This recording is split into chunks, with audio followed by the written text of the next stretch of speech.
Sa bawat batang nawawala, may isang pamilyang habang buhay naghihintay. Isang pinto na umaasang muling may kakatok.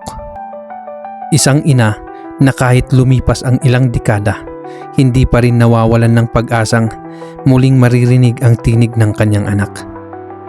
Kung nakakapagsalita lamang ang maliit na asong si Gretchen, marahil matagal nang nabunyag ang isa sa pinaka nakakakilabot na misteryo ng pagkawala ng bata sa Amerika.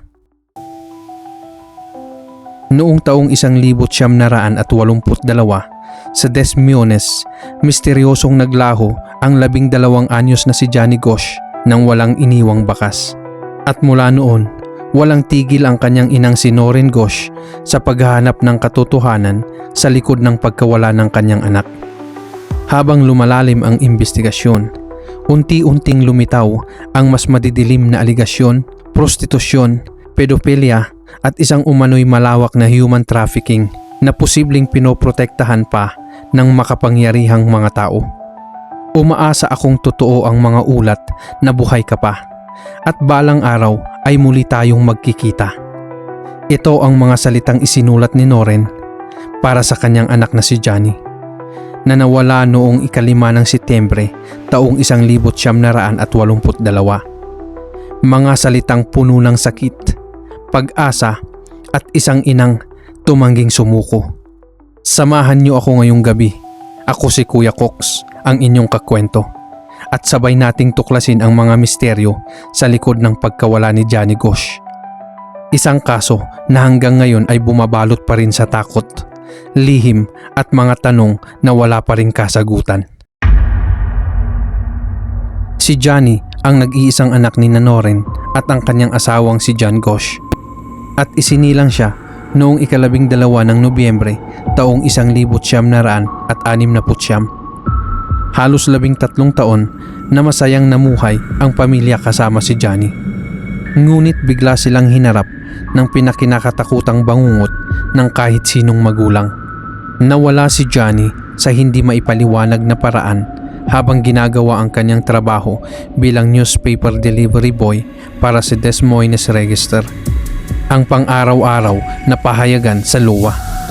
Noong 4 ng Setyembre, isang araw bago siya mawala, ang 12 anyos na batang may light brown na buhok, asul na mga mata at may taas na 5 at 7 at may timbang na humigit kumulang 140 libra ay nakipag-usap sa kanyang mga magulang na payagan siyang gawin mag-isa ang kanyang ruta, ngunit hindi sila pumayag. Karaniwan kasing sinasamahan siya ng kanyang ama na si John tuwing madaling araw na maghahatid ng dyaryo, pero kakaiba ang nangyari noong Linggo, 5 ng Setyembre. Bandang alas 5:45 ng umaga, maaga siyang nagising, isinama lamang ang kanilang maliit na aso na si Gretchen at umalis sa kanilang bahay sa West Des Moines bago pa sumikat ang araw upang simulan ang paghahatid ng dyaryo. Nakasuot siya noon ng puting sweatshirt na may nakasulat na Kim's Academy sa likod, warm-up pants at asul na rubber flip-flops. Dala rin niya ang isang dilaw na paper bag at ang kanyang matingkad na pulang kariton na ginagamit niya sa pagdadala ng mga dyaryo. Ngunit hindi na nahihatid pa ni Johnny ang mga pahayagan. Bandang alas 7 ng umaga, nagising si Noreen dahil sa tawag ng isang kapitbahay na nagrereklamo dahil wala silang natanggap na dyaryo. Dahil dito, agad na lumabas si John upang tingnan ang ruta ng anak. At doon niya natagpuan ang pulang kariton ni Johnny na nasa humigit kumulang 2 block mula sa kanilang bahay. Nandoon pa rin ang lahat ng hindi na ipamahaging dyaryo, pati ang kanilang asong si Gretchen na tila naghihintay pa rin sa kanyang amo. Mabilis na umuwi si John upang sabihin kay Noreen ang kanyang nakita, at agad silang tumawag ng pulisya. Sa mga sandaling iyon, nagsimula na ang bangungot na babago sa kanilang buhay magpakailanman. Nawawala si Johnny. Sa kasamaang palad, may pulisiya noon ang pulisya na hindi maaaring ideklarang missing person si Johnny hanggat hindi pa lumilipas ang 72 oras.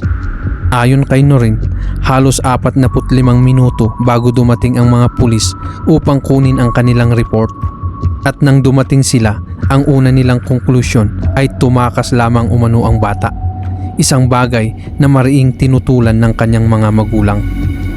Kalaunan, binago ng mga otoridad ang kanilang pahayag at sinabing posibleng kinidnap si Johnny.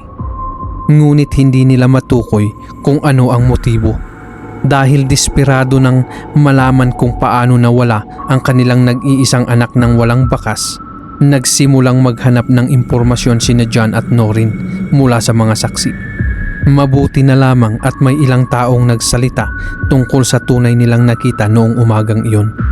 Nalaman ng mga magulang ni Johnny mula sa iba pang newspaper boys na nakita pa nila ang bata sa paper drop habang kinukuha nito ang mga dyaryo.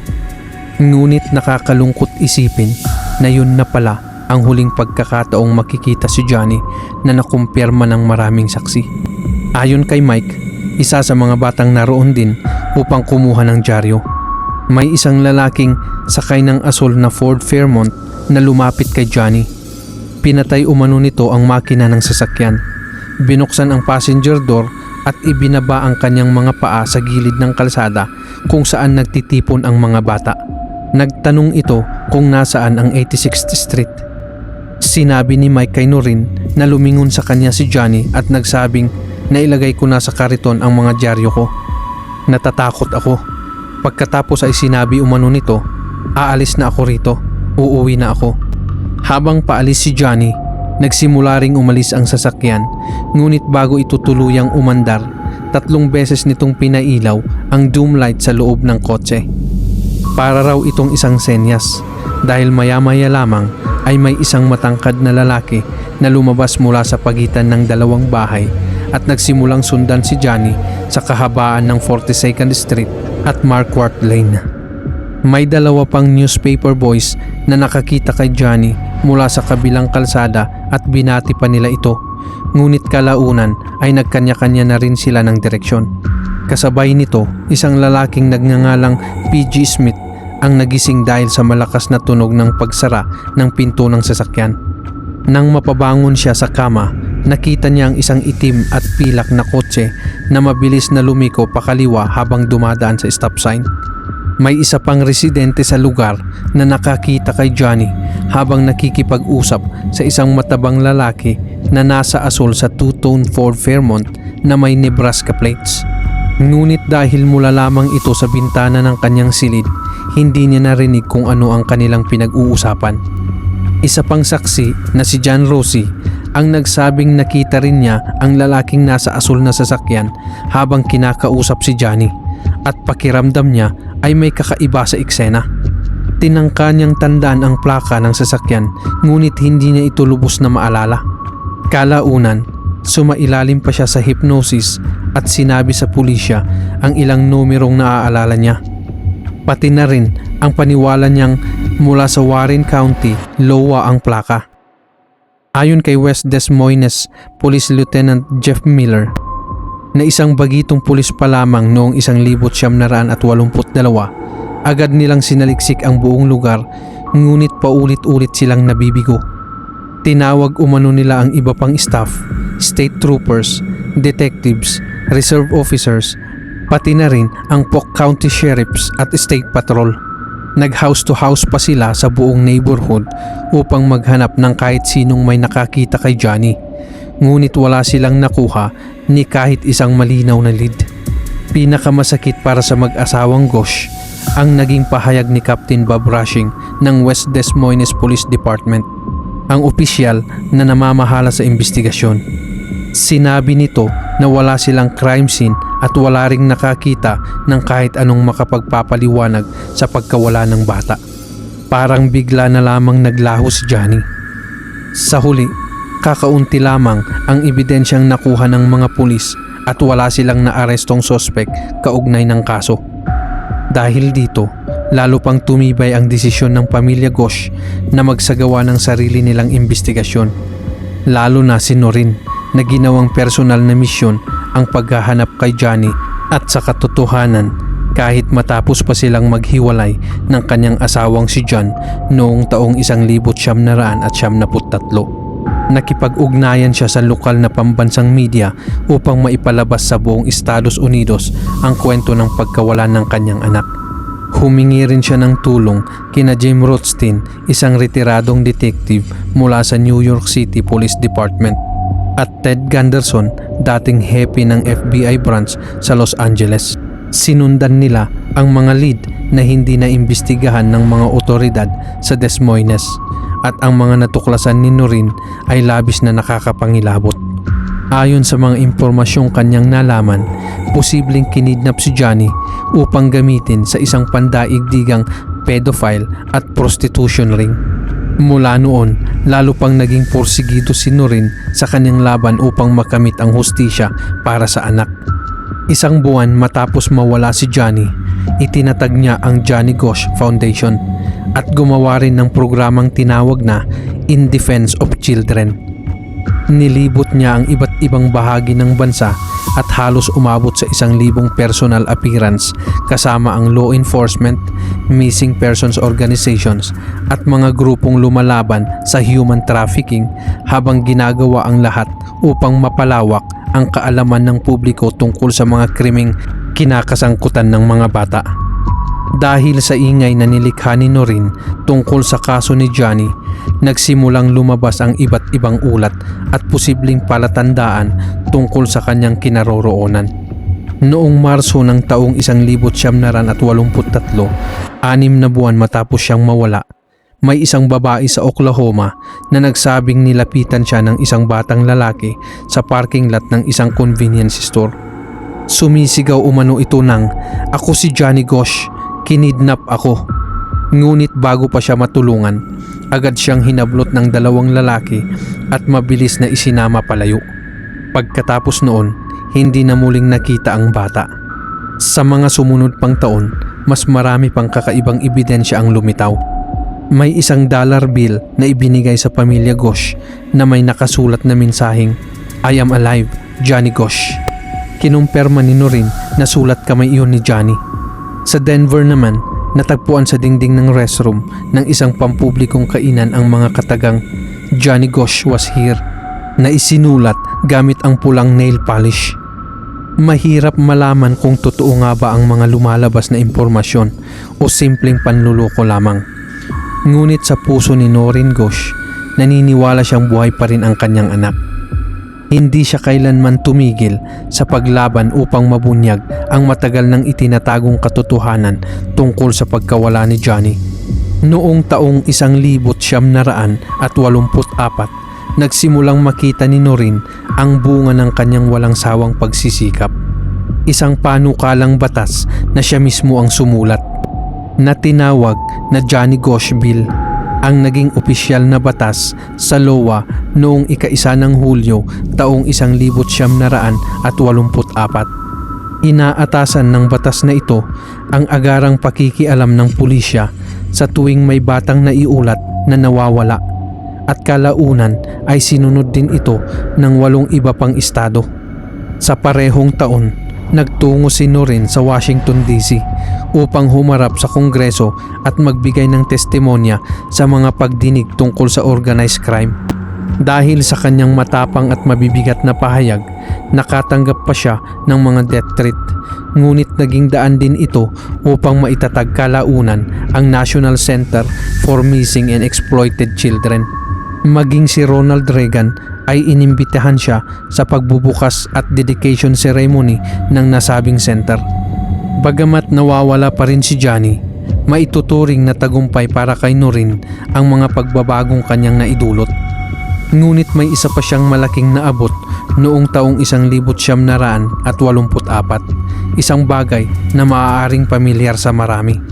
Nakakuha siya ng suporta mula sa Anderson and Erickson Dairy, isang dairy company sa Des Moines, matapos ang pagkawala ng isa pang newspaper boy na si Eugene Martin.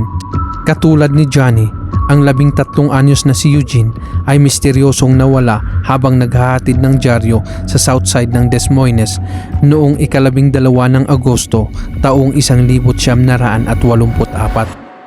Batay sa investigasyon ng pulisya, wala raw silang nakitang malinaw na connection sa pagitan ng pagkawala ni Johnny at Eugene, kahit maraming pagkakapareho sa mga pangyayari.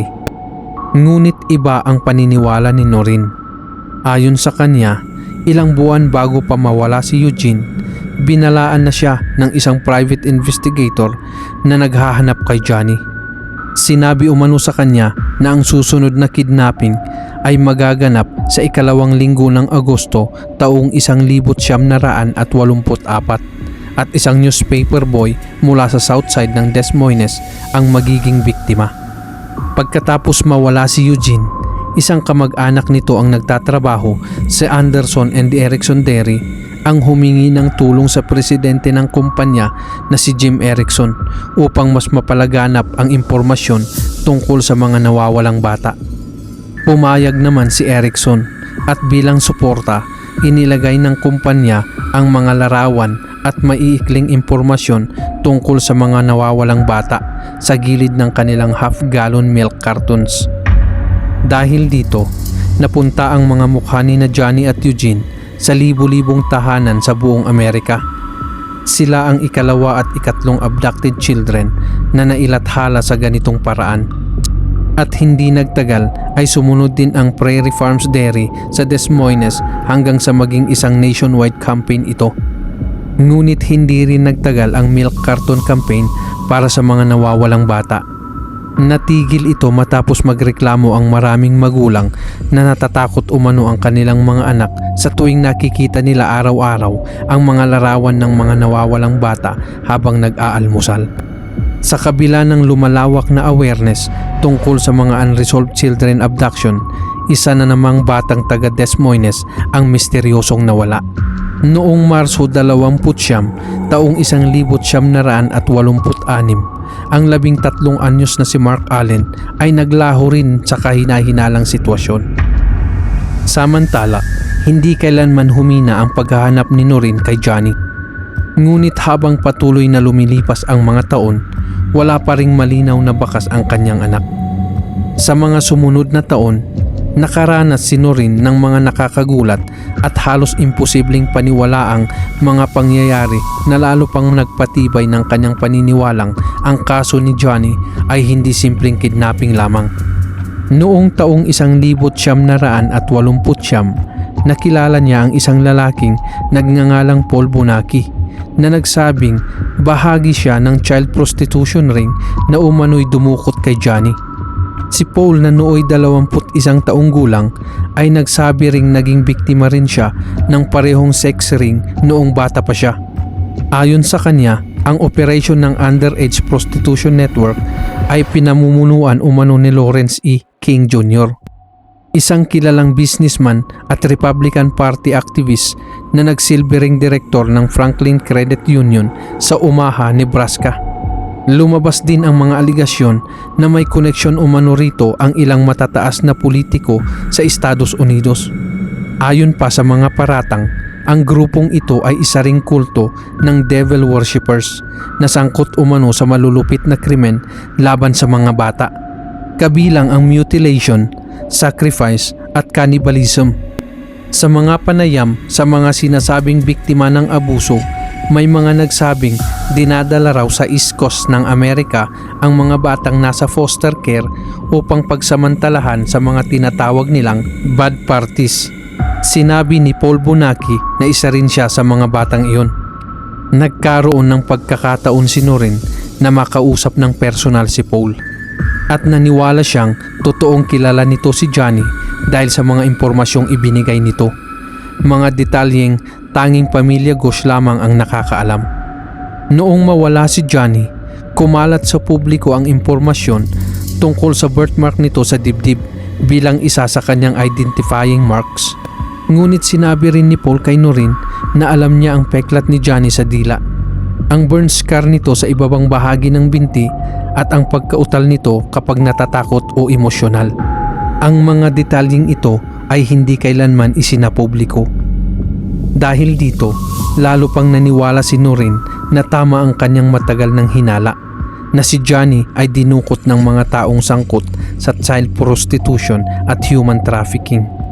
Ngunit para sa FBI at lokal na pulisya, hindi credible witness si Paul Bonacci at hindi man lamang nila ito in-interview. Muli na namang sumalungat si Noreen sa mga otoridad Ngunit hindi pa rin siya sumuko sa pinakamalaking laban ng kanyang buhay. Lahat para sa kanyang nag-iisang anak. Mas lalong nadagdagan ang kanyang sama ng loob nang parehong magdesisyon ang state at federal grand juries na walang basihan ang mga aligasyon at isa lamang daw itong maingat na ginawang panluloko o peking balita. Noong taong 1997, nakaranas si Noreen ng isang kakaibang pangyayaring tila imposible ngunit hindi niya agad isinapubliko. Noon lamang taong 1999 habang tumitistigo sa isang paglilitis, kaugnay ng isang pedophile crime organization sa Nebraska niya ibinahagi ang karanasang iyon. Ayon kay Noreen, isa raw itong karanasang napakalapit ngunit napakalayo pa rin. Halos nandyan na pero hindi pa rin tuluyang maabot. Madaling araw umano ng Marso taong 1997 nang magising siya bandang 2:30 ng umaga dahil sa isang hindi inaasahang katok sa pintuan ng kanyang apartment sa Iowa. Sumilip siya sa peephole at nakita ang dalawang batang lalaki sa labas. Tinanong niya kung sino iyon at isang boses ang sumagot. "Mom, ako ito, si Johnny. Pwede ba akong pumasok?" Agad niyang binuksan ang pinto at sa isang tingin pa lamang ay alam na niyang anak niya iyon. Nakatayo sa labas si Johnny Gosch. Ngayon ay 27 taong gulang na, kasama ang isang lalaking hindi niya kilala. Upang patunayan ang kanyang pagkakakilanlan, ibinukas umano ni Johnny ang kanyang damit at ipinakita ang birthmark sa kanyang dibdib. Nakasuot siya ng jeans, shirt at coat dahil malamig pa noon sa Iowa. Ang dati nitong buhok ay ngayon ay mahaba na hanggang balikat at kinulayan ng itim. Ayon kay Noreen, halos 1 hanggang 1.5 oras silang nag-usap. Habang nagkukwento si Johnny, napapansin niyang palagi itong tumitingin sa kasama nitong lalaki na tila humihingi muna ng pahintulot bago magsalita. Hindi raw umuwi si Johnny upang manatili. Dumating siya upang humingi ng tulong sa kanyang ina. Ikinuwento umano ni Johnny ang ilan sa mga nangyari sa kanya sa nakalipas na maraming taon at doon niya sinabi ang bagay na tuluyang nagpatibay sa matagal ng pinaniniwalaan ni Noreen. Ayon kay Johnny, dinukot siya ng mga membro ng isang pedophile crime ring. Sinabi rin niyang nakatakas siya mula sa grupo ilang panahon na ang nakalipas at kasalukuyan siyang nagtatago upang maiwasan ang posibleng paghihiganti ng kanyang dating mga kaptor. Kitang-kita raw ni Noreen ang matinding kaba at takot ng kanyang anak habang sila'y nagkita muli matapos ang 15 taon. Humingi umano si Johnny ng tulong sa kanyang ina upang mapanagot ang mga taong dumukot sa kanya dahil ayaw niyang mabuhay habang buhay na natatakot. Ngunit nakakalungkot, sinabi umano ni Johnny kay Noreen Gosch na malamang ay hindi na siya muling makakabalik upang bisitahin siya. Ayon kay Noreen, mula noong gabing iyon ay wala na siyang naging anumang komunikasyon sa kanyang anak dahil natatakot siya para sa kaligtasan nito. Bago sumikat ang araw, tahimik na umalis si Johnny nang hindi sinasabi kung saan siya nakatira o kung saan siya pupunta. Naiwan si Noreen na muling puno ng tanong habang ang misteryo sa pagkawala ng kanyang anak ay lalo lamang naging mas malalim at mas nakakatakot.